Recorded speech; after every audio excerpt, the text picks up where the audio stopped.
கோவை மாவட்டத்தில் உள்ள மருதூர், பெரியநாயக்கன்பாளையம், மாதம்பட்டி, தேவராயபுரம், குப்பைப்பாளையம் ஆகிய துணை மின் நிலையங்களில் மாதாந்திர பராமரிப்பு பணிகள் மேற்கொள்ளப்பட உள்ளதால் நாளை பிப்ரவரி 18ஆம் தேதி காலை 9 மணி முதல் மாலை 4 மணி வரை பல்வேறு பகுதிகளில் மின் விநியோகம் இருக்காது என மின்வாரியம் அறிவித்துள்ளது.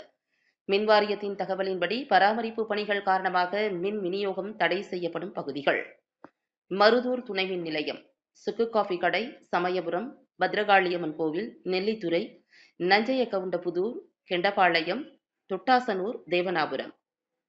பெரியநாயக்கன்பாளையம் துணை மின் நிலையம், பெரியநாயக்கன்பாளையம், நாயக்கன்பாளையம், கோவனூர், கூடலூர், கவுண்டம்பாளையம், ஜோதிபுரம், பிரஸ் காலனி, வீரபாண்டி, செங்காலிபாளையம், பூச்சியூர், சாமநாயக்கன்பாளையம், அத்திப்பாளையம், கோவிந்தநாயக்கன்பாளையம், மணியக்காரம்பாளையம்.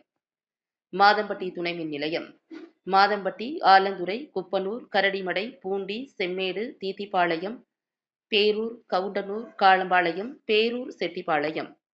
தேவராயபுரம் துணை மின் நிலையம், தேவராயபுரம், போழுவம்பட்டி, விழாலியூர், நரசிபுரம், ஜேஎன்-பாளையம், காளியண்ணன்புதூர் புதூர், தென்னமாநல்லூர், கொண்டையம்பாளையம், தென்றல் நகர்.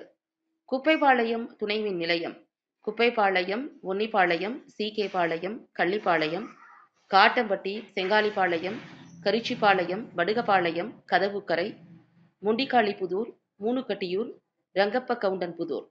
மின்வாரியத்தினர், பொதுமக்கள் மற்றும் தொழில் நிறுவனங்கள் முன்னெச்சரிக்கை நடவடிக்கைகளை மேற்கொள்ளுமாறு கேட்டுக் கொண்டுள்ளனர். பராமரிப்பு பணிகள் விரைவாக முடிக்கப்பட்டு மின் விநியோகம் உடனடியாக வழங்கப்படும் எனவும் அறிவிக்கப்பட்டுள்ளது.